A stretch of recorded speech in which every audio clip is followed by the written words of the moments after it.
Good evening, and welcome back to SleepWise. As a reminder, you can listen to this and every SleepWise story completely ad-free on Spotify and Apple Podcasts. Now settle in as we drift into tonight's story, a quiet journey through the long night of Tesla and the man who refused to let the light go out. The night was still, the kind of stillness that makes every sound feel heavy. Beyond the glass walls of the small Palo Alto office, the streets slept beneath a film of fog. Inside, one lamp burned beside a computer screen, its glow soft against the scattered papers and half-empty cups. Elon sat motionless, eyes tracing a row of numbers that no longer seemed to change. The cursor blinked like a metronome in the dark. He leaned back slowly, the chair creaking as if in sympathy. Around him, sketches of cars hung pinned to the wall, thin lines of graphite, arcs of imagined motion. On a nearby table, a silver prototype wheel caught the light, silent and perfect. He had once believed this silence was the sound of progress. But tonight, it felt like waiting.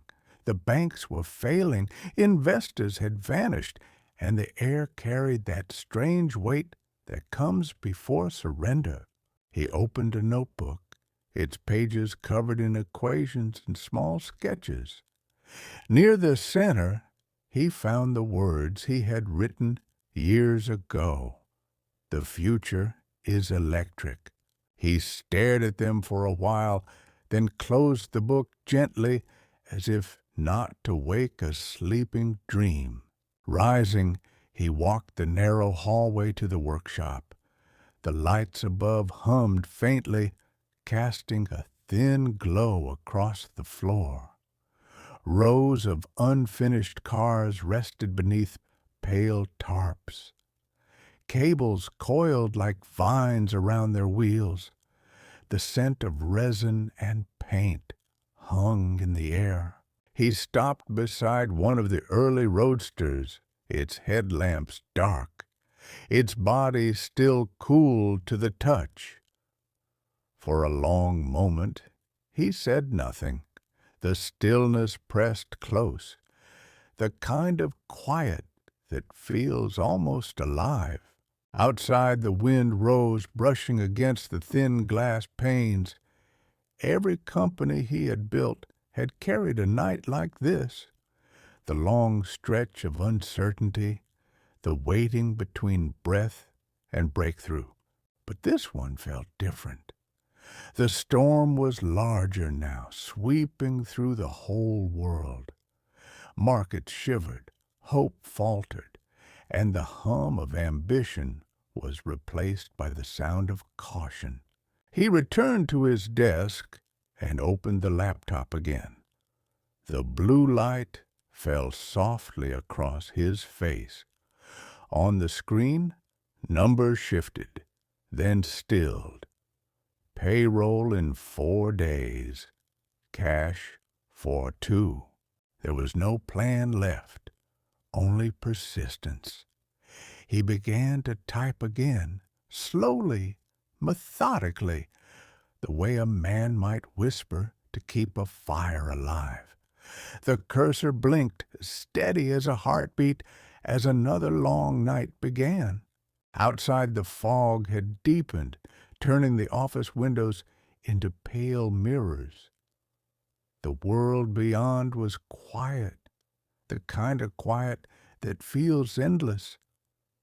Elon stood for a moment beside the glass, his reflection faint against the mist.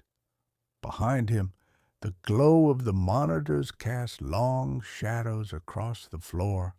The air smelled of dust and coffee, the familiar scent of late nights and unfinished plans. He thought of how simple the idea had been in the beginning. that cars could move without smoke, that power could hum instead of roar. It had started as a dream of motion so pure it might calm the planet itself. Back then, the excitement was bright and fast, carried by laughter and long conversations about energy, beauty, and design. But tonight, there was only stillness. The laughter had been replaced by a kind of quiet endurance. On his desk lay a folder of old press clippings. Headlines that once called him visionary now questioned whether Tesla would survive the month. He read one without feeling, then folded it closed. The criticism no longer hurt, but it lingered like background noise, a low hum beneath the surface of every thought. He crossed the narrow hallway to the workshop. The lights buzzed faintly overhead, halos of pale gold in the darkness. Rows of unfinished roadsters rested beneath thin covers, their outlines like sleeping animals. Wires curled across the floor in neat loops. He paused beside one car and lifted the corner of its tarp. Beneath it, the paint gleamed faintly, a deep, patient red that caught the light in silence. He touched it with the back of his hand. It was cool, like stone before sunrise. Every company he had built had lived through nights like this. Long hours, empty accounts, the breath held between faith and collapse. But this one was heavier. The storm outside was global, and the waves were reaching everything. Friends spoke of lost fortunes. Investors stopped returning calls. Even optimism, once so loud in Silicon Valley, had begun to whisper. He sat on a low stool beside the car, listening to the hum of distant circuitry. Somewhere in another building, machines were cooling down, their fans slowing to sleep. He envied that kind of rest. He thought of his children, of rockets standing unfinished on a distant island, of promises he had made that might not survive the week. The clock on the wall ticked softly, marking the hour without hurry. He took a slow breath, the kind that steadies the hands. There was still a sliver of time left, enough to think, to plan, perhaps even to believe. He rose again, straightened his shoulders, and walked back toward the faint blue light of the office. The night, though long, was not over. December arrived quietly, though nothing about it felt calm. The world beyond the factory had slipped deeper into recession. News anchors spoke in careful tones, as if volume itself might worsen the damage.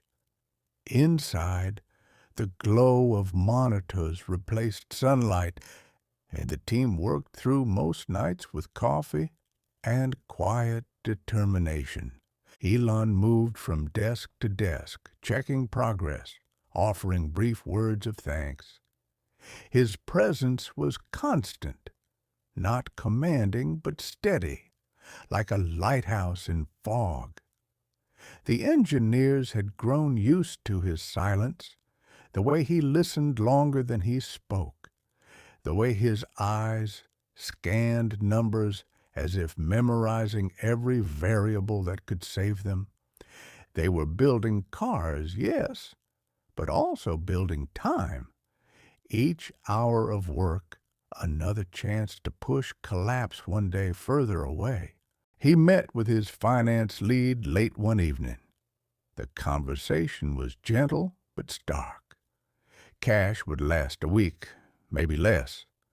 Elon nodded, already knowing. He considered options.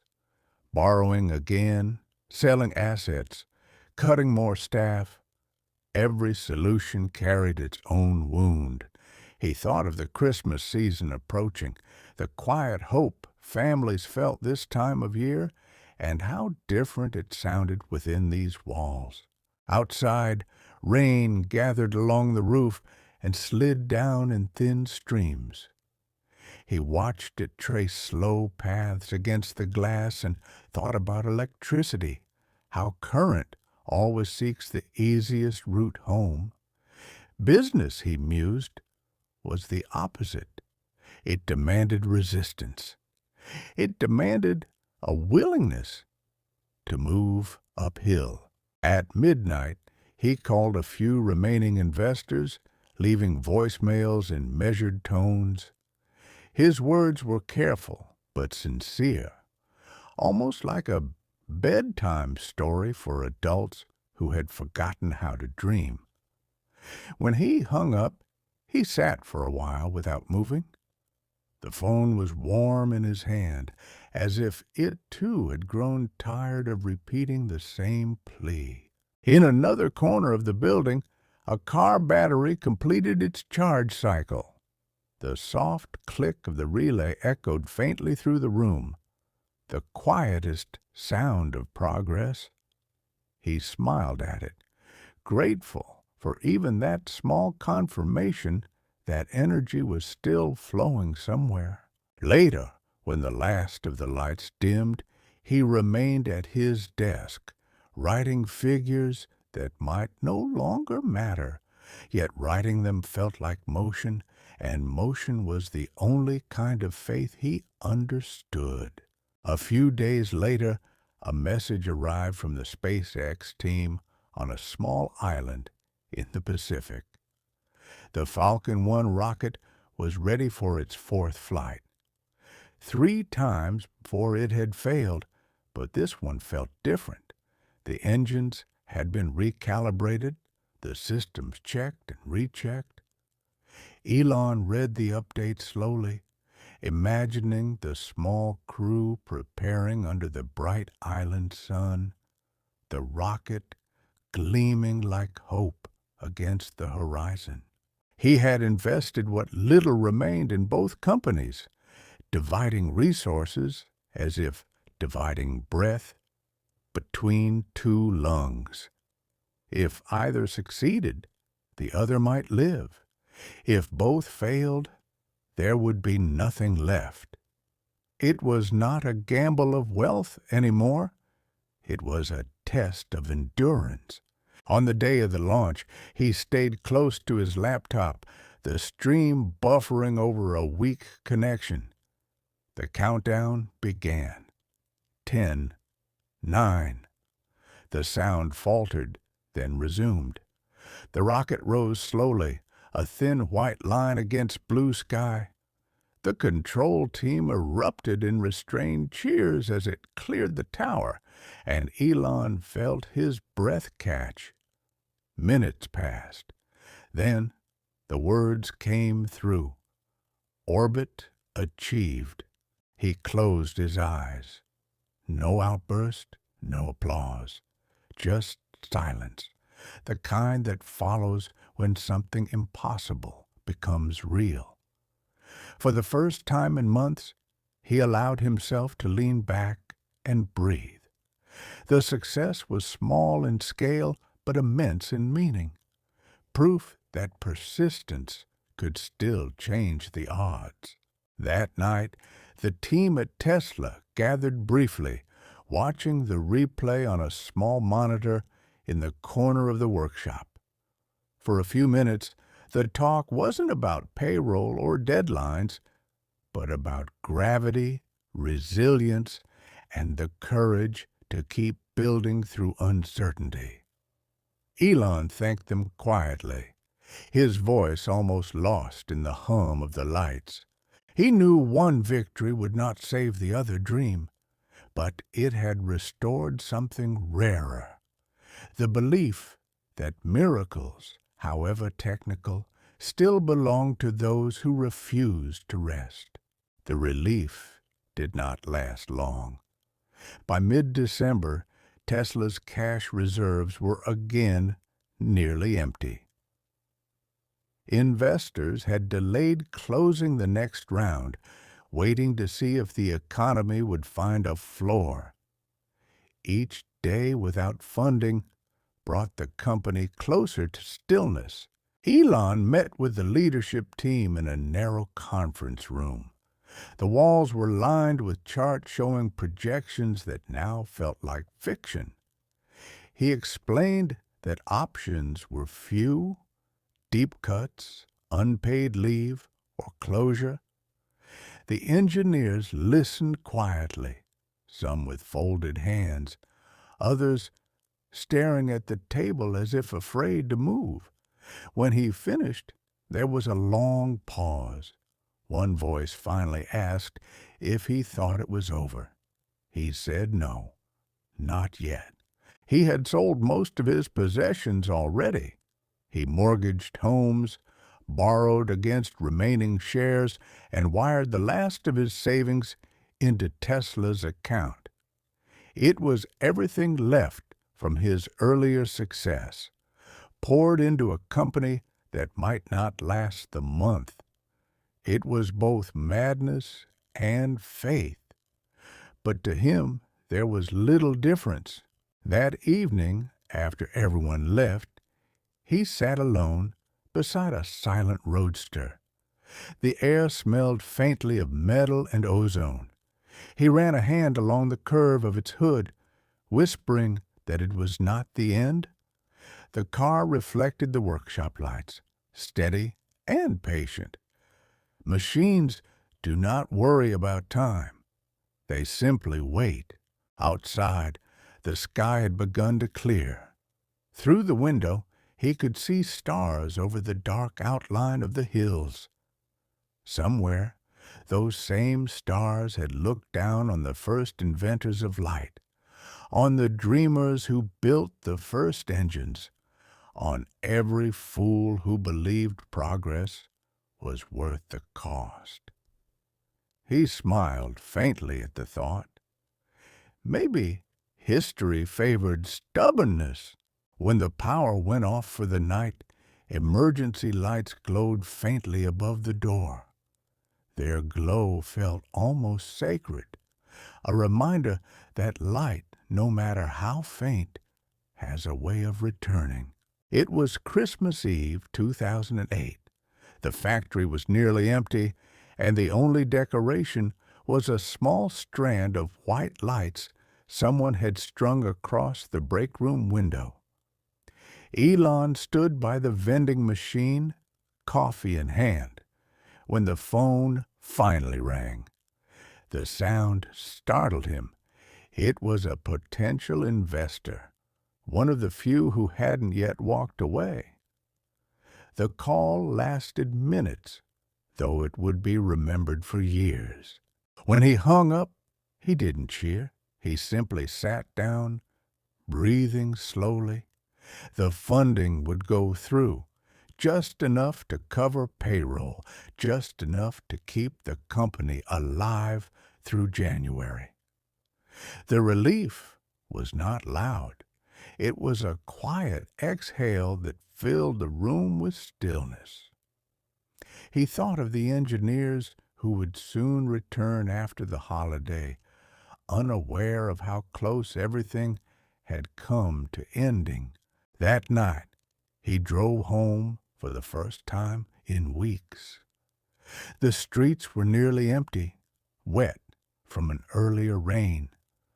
As he passed through the quiet neighborhoods of Los Altos, he noticed small houses lit with soft amber bulbs, children's drawings taped to windows. The ordinary peace of it felt almost unreal. He envied their certainty that tomorrow would arrive as planned. When he reached his driveway, he didn't go inside immediately. He sat in the car, listening to the tick of the cooling engine. Somewhere in the distance, a dog barked, then fell silent again. He thought about how strange it was that survival of a company, of a dream, could depend on one phone call made at the right moment. Then he smiled, not out of triumph, but gratitude. He went inside, kissed his sleeping children on the forehead, and stood for a while by the window. The rain had stopped, and the moon had appeared between clouds. He whispered a quiet promise to keep going just one more year, one more chance. The world, for the first time in a long time, felt almost kind. January 2009 arrived without fanfare, a pale winter light seeping through the factory skylights, as if uncertain it was welcome. The company was smaller now. Fewer desks occupied, fewer voices in the morning, coffee pots that lasted all day. Elon walked the aisles in a heavy jacket, hands tucked into his pockets, nodding to engineers who looked up with tired smiles. They had made it through December, through the cliff edge of payroll, and yet the ground still felt thin underfoot. Survival, he realized, is not a moment. It is a practice. He gathered the team in the workshop, the Roadsters gleaming under their covers like sleeping instruments. He spoke plainly, lightly, but clearly about burn rate and delivery targets. Some early customers would receive their cars this quarter, he said, and those keys passing from hand to hand would be more than a transaction. They would be proof. The room stayed quiet, then filled with the small, practical questions that keep companies alive. Shipping windows, supplier lead times, test plans, torque specs. Hope translated into tasks. Most evenings, he reviewed the next set of possibilities. A new sedan had moved from guesswork to sketches to clay.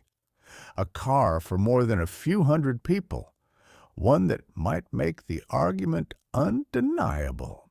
He wrote a list on a pad, weight targets, cost curves, paint choices that looked like moonlight on metal. He kept the pad close, turning to it when the spreadsheets grew bleak.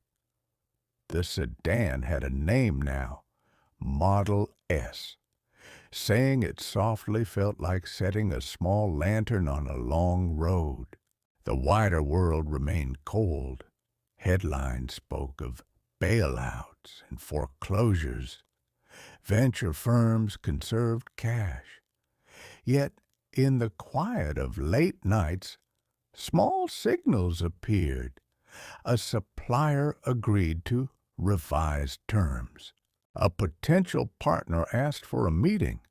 An email arrived from an automaker in Europe asking about battery packs, the way you might ask a neighbor if they had a spare fuse. Tiny, practical threads that, woven together, might become a rope.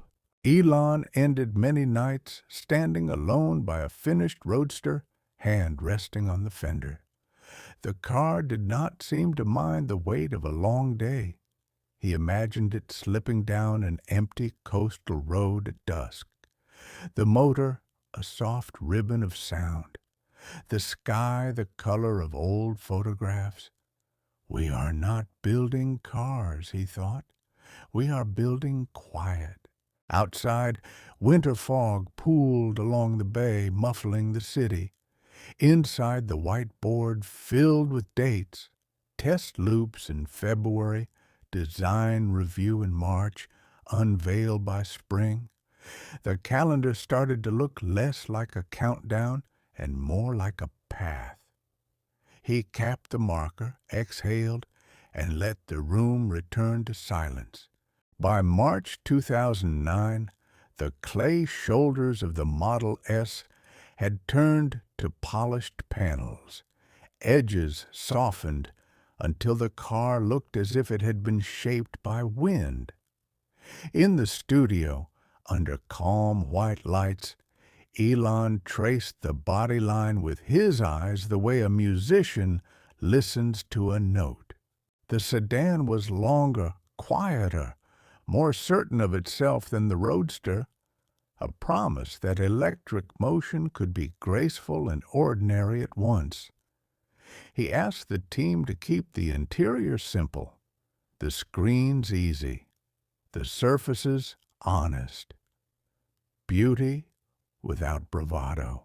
There would be an unveiling, he decided, a modest one.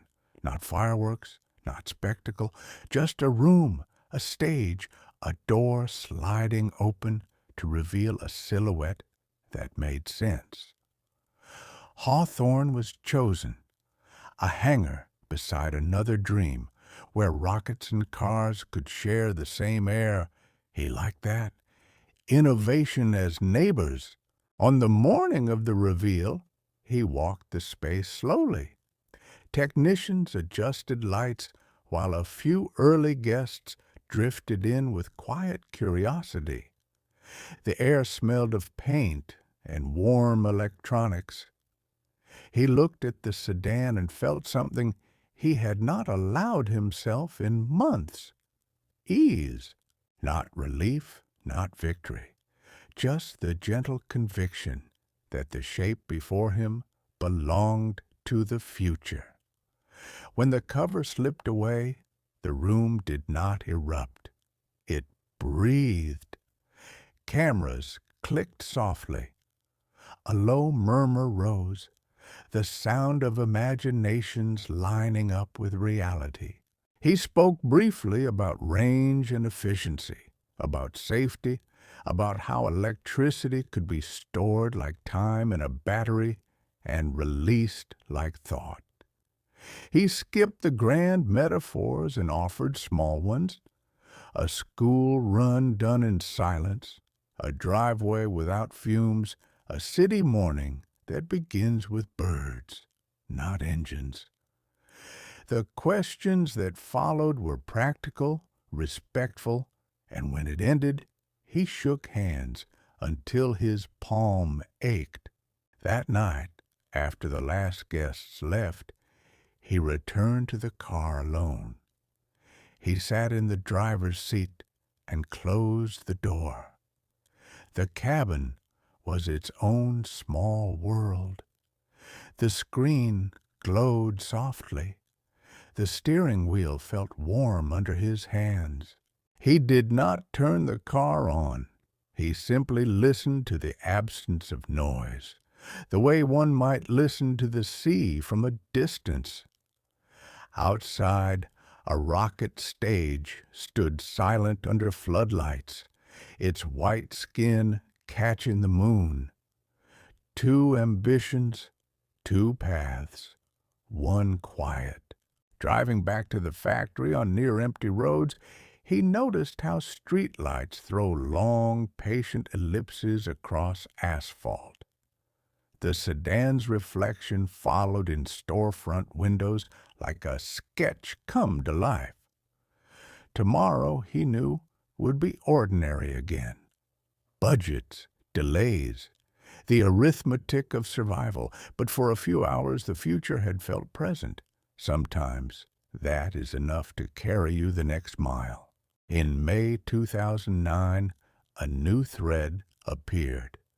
An inquiry from Stuttgart that grew into a meeting, then a partnership.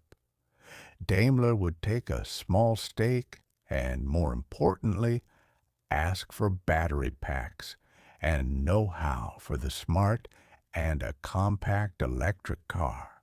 Elon flew overnight, walked across sunlit floors in Germany, and stood beside engineers who pronounced lithium-ion like a promise.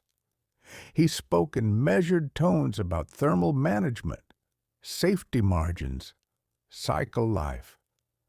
The conversation felt like two rivers meeting, each bringing its own calm.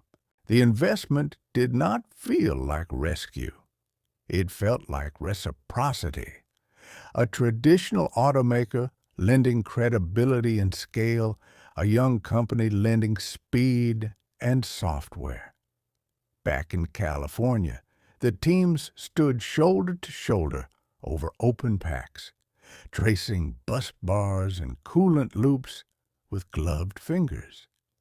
He watched them trade questions with easy focus, the way craftspeople talk when the work is real and time is short. Money moved on paper, then into the account. It did not change the weather, but it warmed the room. Suppliers answered faster. Deliveries grew less tentative. A few journalists who had written obituaries sent polite notes asking for interviews instead.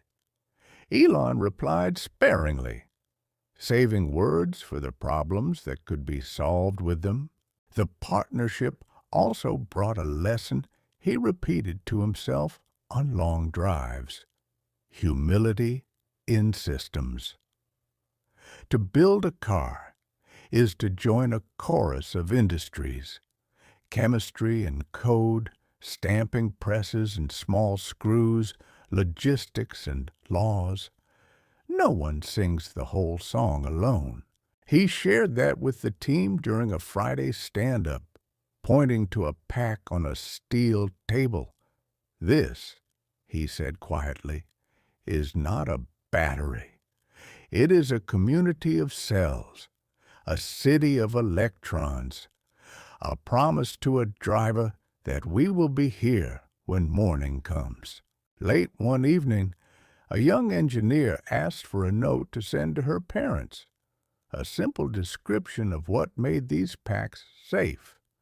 He typed for a few minutes: thermal pathways, redundant fuses, thousands of tests. Then he added a line about kindness, how safety is a form of kindness extended into the future. He pressed send and sat back, surprised by his own sentence. May ended with a small celebration in the break room: paper plates, a sheet cake, and coffee. Someone raised a cup and said, "To the improbable," and the room answered with the softest cheer. The cake was gone in minutes. The work resumed.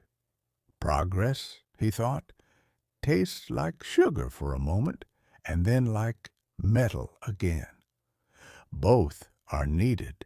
June 2009 brought another door opening.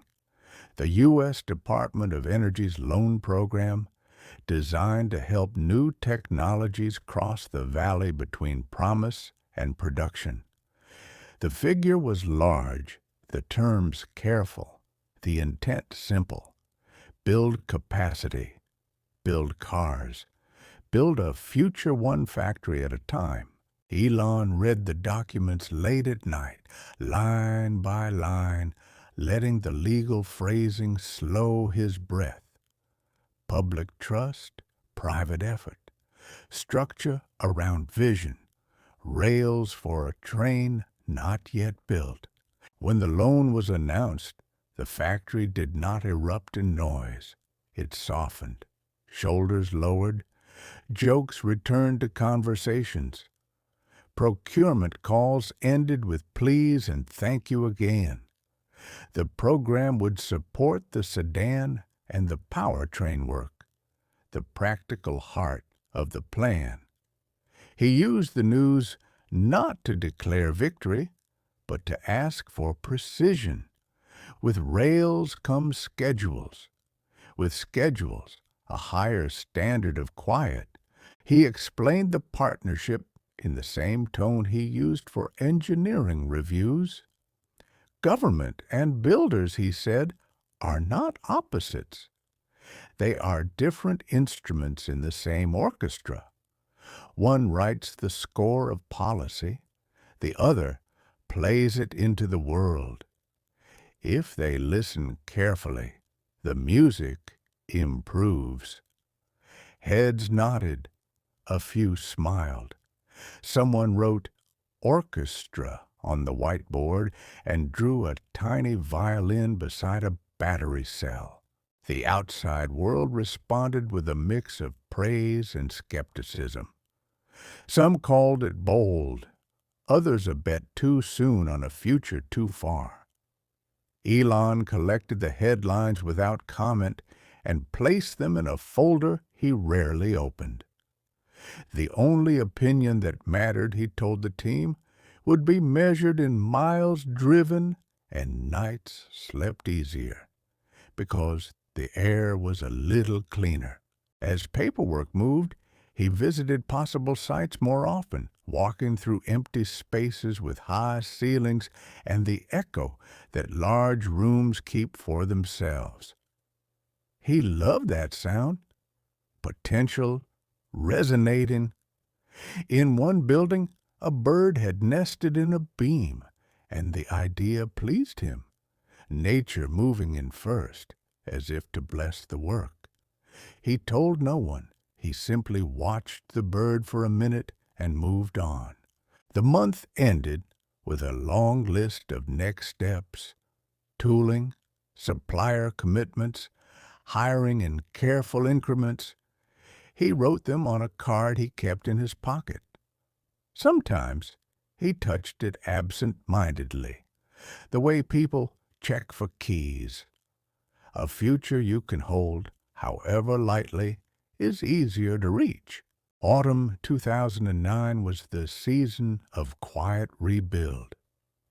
The Roadster line settled into a calmer cadence: test, adjust, deliver, repeat. And each car that left the building felt like a sentence completed. Elon insisted that customers receive not only keys, but also the story of their car's birth.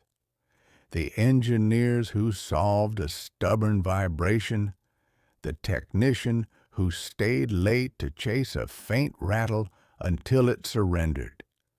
Gratitude rendered specific. Inside, the Model S team moved like chess pieces across white-taped floor lines. Seats were refined for long backs and tall legs. Door seals were tested against whispers of wind. The battery pack grew safer, smarter, easier to service.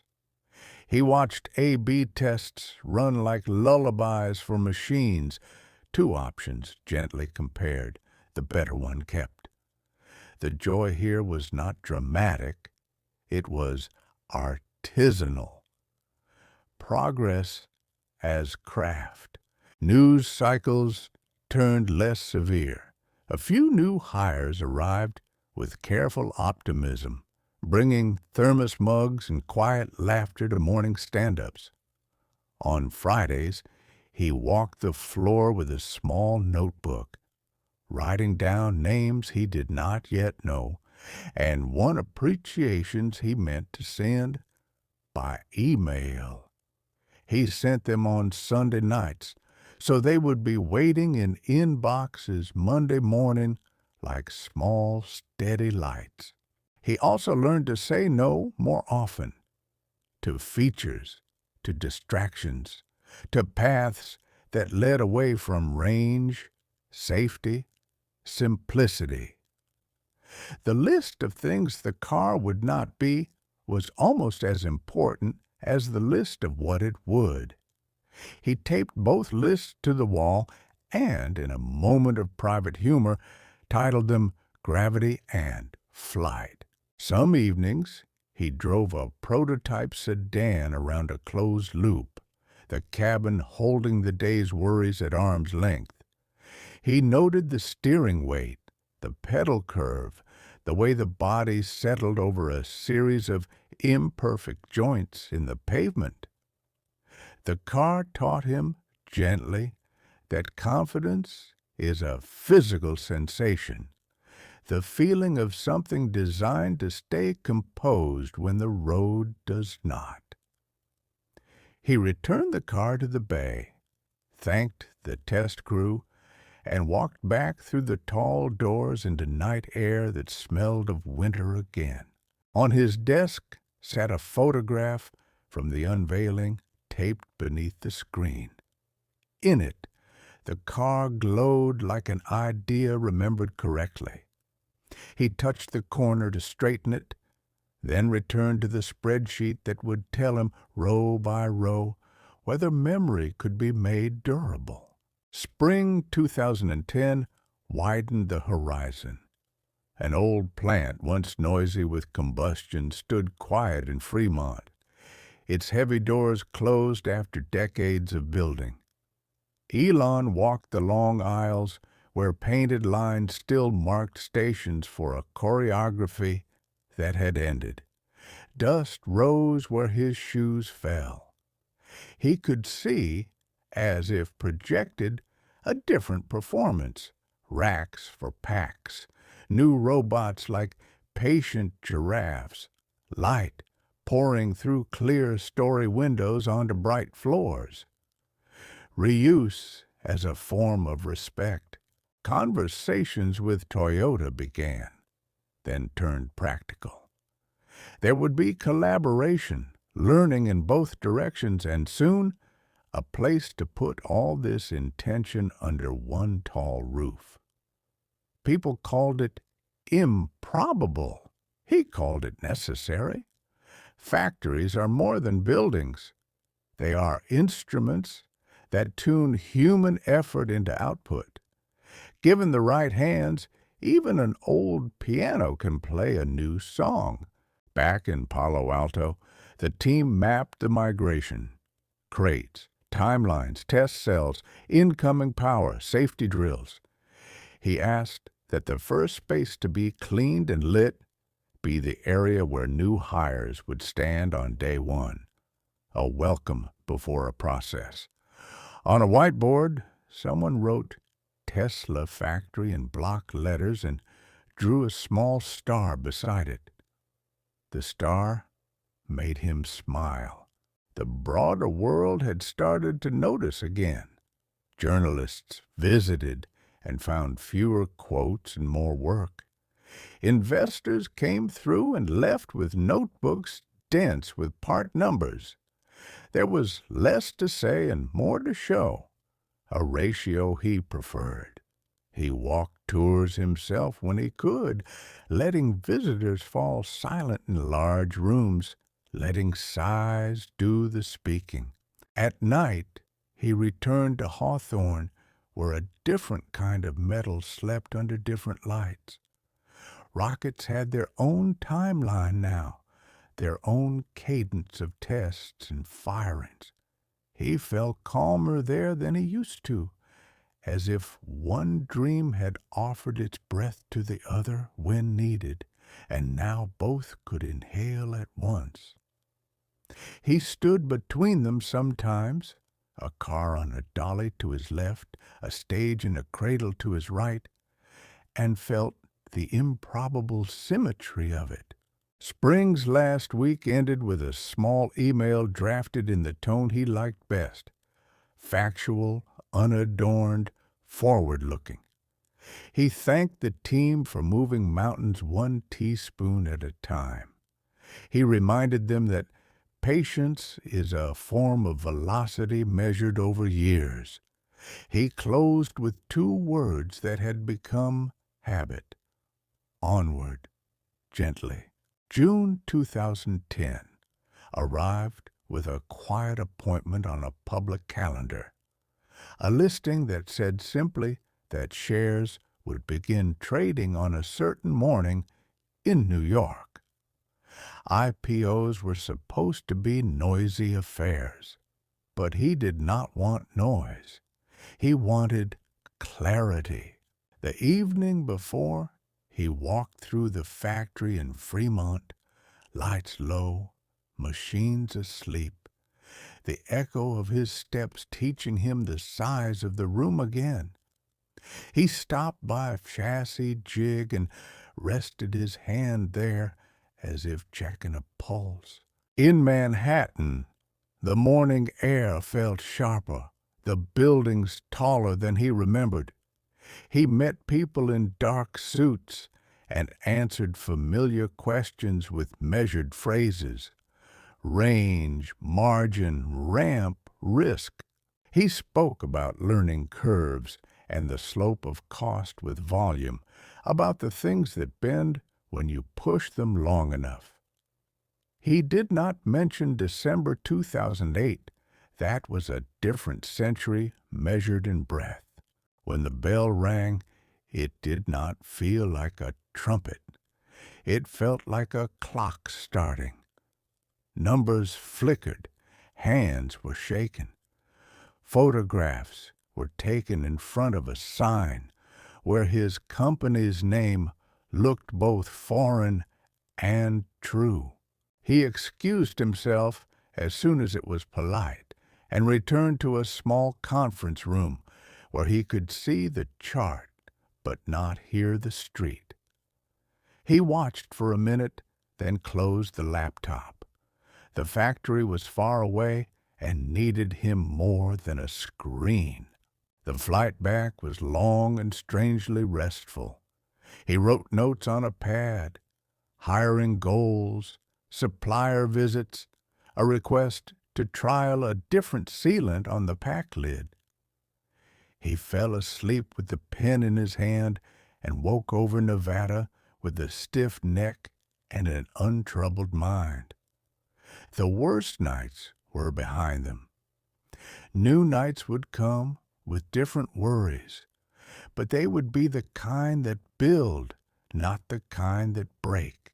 Back on the floor, the team gathered around him in a loose circle. He thanked them simply. He talked about what came next: welding cells into modules, painting bodies until they captured light the way dawn does, holding tolerances like vows. Someone asked how he felt. He said he felt like working. A few laughed softly. Then they went back to their stations, and the room resumed its gentle music, fans, footsteps, the small clicks that mean a future is being assembled. That night he drove a prototype sedan down a private stretch and let it coast. The car moved like a held note. He could hear wind, tire, his own breathing. He whispered thanks to the stubbornness that kept them through the long winter, to the people who gave their patience away 1 hour at a time, to luck for arriving exactly late enough to be remembered. The road ended. He turned back toward the lights. In the months that followed, routine deepened into ritual. Morning walks, mid-shift check-ins, evenings of review, weekends that felt like weekdays with softer shoes. The Model S line grew from tape on the floor to hardware with weight and smell and specific sound. He kept a list of firsts in his pocket. First stamped panel, first pack from a new line, first body in white that made everyone pause.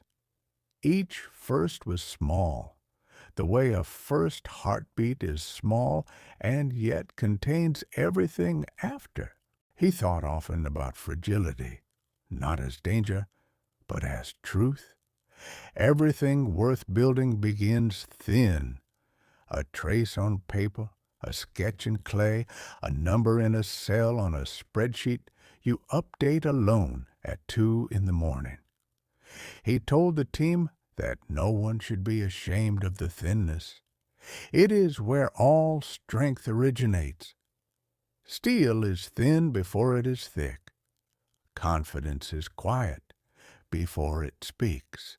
On a late evening, he sat in a conference room lit only by a hallway light and opened his old notebook.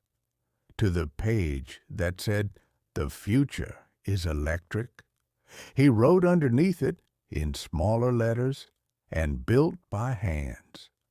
He closed the book and carried it with him to the floor, where a small group had stayed to finish a test. They waved without looking up.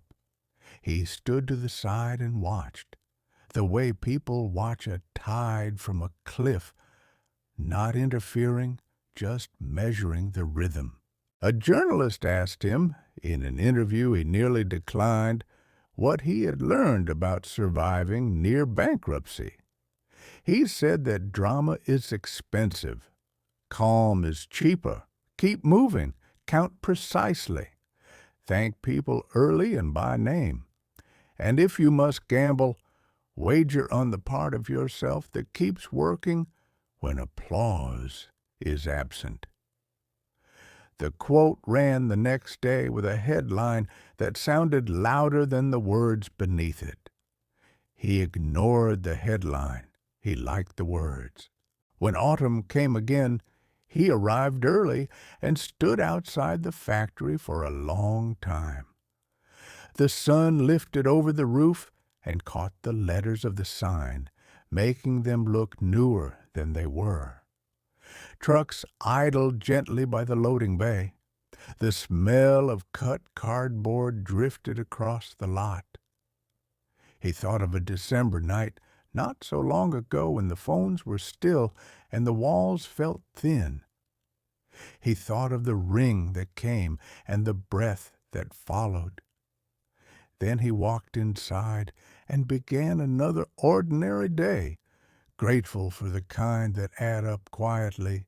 Far past midnight, the factory finally fell to its softest hum. Elon made one last round and stopped at a window where the glass turned the parking lot into a dark mirror. He could just make out his reflection. Older now, yes, but steadier, the way coastlines look after storms. Behind him, in the near dark, the shapes of cars waited like patient sentences. He thought of drivers he would never meet, mornings he would never see, small lives made a little easier by a machine that chose breath over smoke. He remembered the stillness of Christmas Eve 2008, the way the world came back on a single call. He remembered the fourth flight from a small island, a white line against blue. He remembered clay turned to metal, skepticism turned to partnership, loans turned to tooling, tape turned to lines that would not be lifted again. He did not dwell on it. Memory was not a destination, only a compass. He pressed a palm to the cool glass and let the silence speak. The lesson, he realized, was not about cars or rockets, not even about money. It was about endurance practiced quietly, about teams who choose to believe in an ordinary way each day, about the light that returns, not because it is summoned, but because someone kept the door open long enough for morning to find it. He turned away and walked the last aisle, fingertips grazing the edge of a workbench like a blessing. At the exit, he paused, looked back once, and allowed himself a small private smile. Then he stepped into the night air, which smelled faintly of coolant and iron and eucalyptus from the hillside. The sky above Fremont was clear. Stars held their positions without effort. Somewhere, a freight train moved, its distant note long and low, the sound of work continuing while most of the world slept. He unlocked his car, sat, and waited a moment before starting it. The cabin framed the quiet the way a picture frames a memory. He thought of the line he had written long ago, "The future is electric," and of the line he had added and built by hands. He let the thought rest, unargued. Then he drove, the road unfolding in gentle arcs, the night accepting the soft sound of motion. The world slows, and so do we. Good night.